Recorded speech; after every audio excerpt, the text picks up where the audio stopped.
Okay, everybody, welcome to my sort of review of the Monoprice Mini Select V1 3D printer. I just wanted to kind of make a video here to explain why this is the biggest piece of shit on planet Earth, and would highly recommend you to never, ever purchase this machine. And matter of fact, don't purchase any Monoprice machine because their tech support's horrible, and I can't, I'm led to believe that all their products are as awful as this one, and genuinely one of the worst experiences on planet Earth. So let's just get right into it. First of all, what's been giving me the most trouble is this y-axis here. You'll see that this printer comes with a heated bed that has auto leveling. I'll get to that in a second. But it's supposed to have a heated bed, and you can see right under here, you have a y-axis belt that goes through these two little, it's like a pulley mechanism, sort of. And they pull it back and forth, and that's how it moves, right? So this belt has to be tight enough. You can see right there, it has to be tight enough for the pulleys to be able to pull it and to be able to move. And so I have had to fix that 1,000,001 times because it will come loose.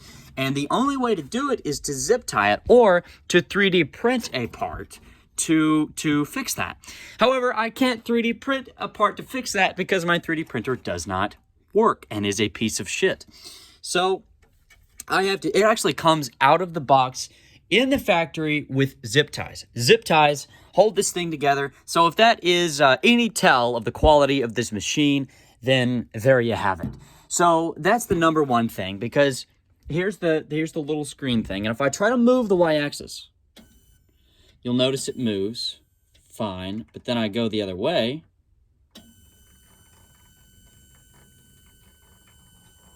And towards the end here, it does that. You see, when it jumps like that, your entire print is ruined. Because I'm not sure if you guys are familiar with 3D printing, but here's a little something. It's just Squidward's Tiki House. I made it into like a little pencil holder.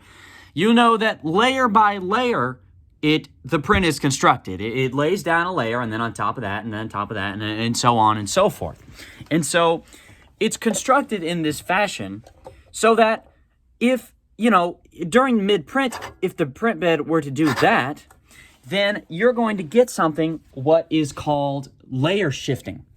And I don't think I have a good example because, I throw away prints that layer shift. However, you'll notice in a print with layer shifting that you kind of have your normal layer, and then, of course, the whole thing will just kind of go over. It looks horrible. It's an ugly, jumbled mess. And so almost every print that you will make with the Monoprice Mini Select V1 will have, at some point, a layer shift, which is so awesome and oftentimes ruins the quality of the print. Next on, we have this connector piece here that goes into the extruder. This is the filament tube that feeds into the head of the extruder behind the fan. This filament tube will come loose constantly. Despite any fidgeting, I don't mess with it at all, and yet it will always come loose. So you will always have to fix that because mid-print, it will come loose like this. And this mechanism up here will try to feed filament. This mechanism at the top will try to feed filament down into the extruder. It will keep pushing it, but it will just come out here because this has come loose, and it will start coming out the top, and it'll look like that. And you know that your print is ruined. Because, of course, if there's no filament coming out, there's no fuel, there's no material, then there's no print. So that's another problem you'll notice immediately. Also, on the extruder, you have this fan here, which blows air at this little slot to keep the actual tip, you see that tip of the extruder there, cool. You'll notice that fan will also constantly fall off because these clips are cheaply made, and that will constantly collapse mid-print, and you'll have to put that back on there. And oftentimes your extruder will not be adequately cooled, and sometimes that can overheat and overly melt the plastic and ruin your print yet again because the fan does not work. Another awesome feature you'll notice is over here, of course, we have where the filament rests. If I have a reel of filament here, you sit your filament on this, and then you feed it in through this mechanism up here. I'm not going to do that right now. That works okay. And then you'll see you have the y-axis, the z-axis, and the x-axis, of course. However, all of these three mechanisms on their own work fine. But as soon as you try to send it to the home axis, it says it has auto leveling. Well, see, it can't even do that. However, this is not auto leveling. This is a marketing scheme. This is not true. Because it will sit there and it will tap on it, and then it will drag through the bed. So what this printer does to gauge where it is it will, as most 3D printers do that have auto leveling, it will come down, land down on the platform, it will touch it to just figure out where it is, and then it will start moving. However, this thing will touch it, and it won't stay at that, it'll go slightly lower. So then you're dragging through the platform. And I actually had a removable bed, but this thing totally demolished it because it doesn't know how to level itself, despite Monoprice claiming that it is an auto-leveling bed. Another awesome feature to this printer is the heated bed half the time doesn't work. You'll set the preheat on the bed, right? You can go into this menu here, and you can start preheating the bed before your printer. You'll see the temperatures. Of course, it's inverted. However, you kind of get the gist. You can set your preheat. You can set your targets here I usually go 215 and 55.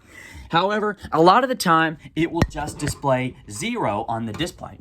And you will have to restart the printer multiple times in order for the bed to even heat up at all. Because in order for your filament to stick to the bed, you have to have a heated bed. In order for your filament to actually stick to it, establish a first solid layer for everything else, therefore, to be built upon thereafter.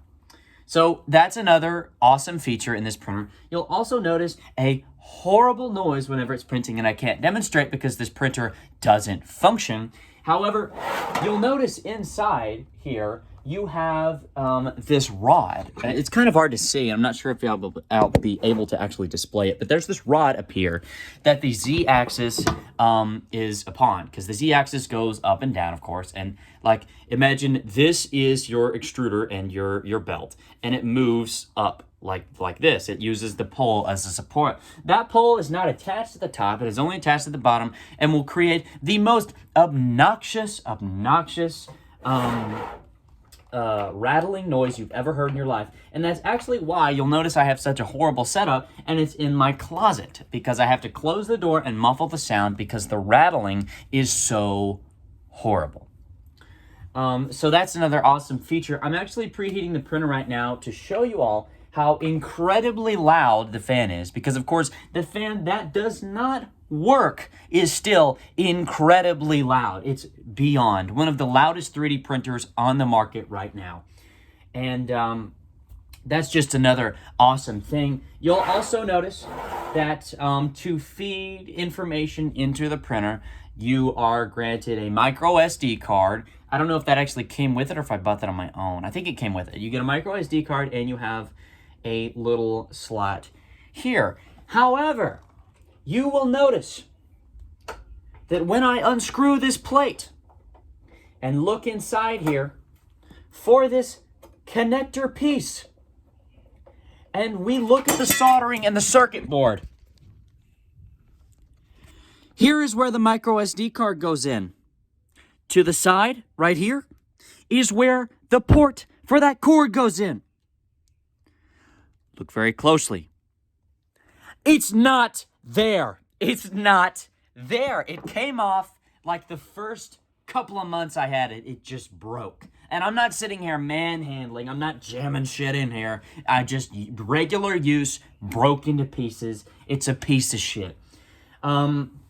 Another thing, a lot of the time this dial here doesn't work. It will skip randomly and just not click what you want to.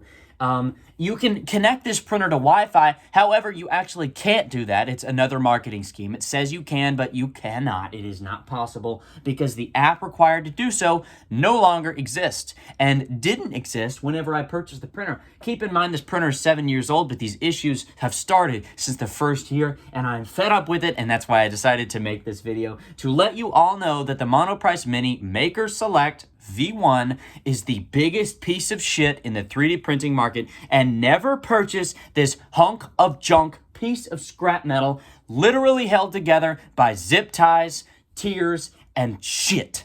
A bag of shit. So, yes, everybody, please purchase this awesome printer that is a worthless fucking piece of junk and is worth nothing. Thank you, everybody, for watching this video. Please go buy this printer. It is so awesome.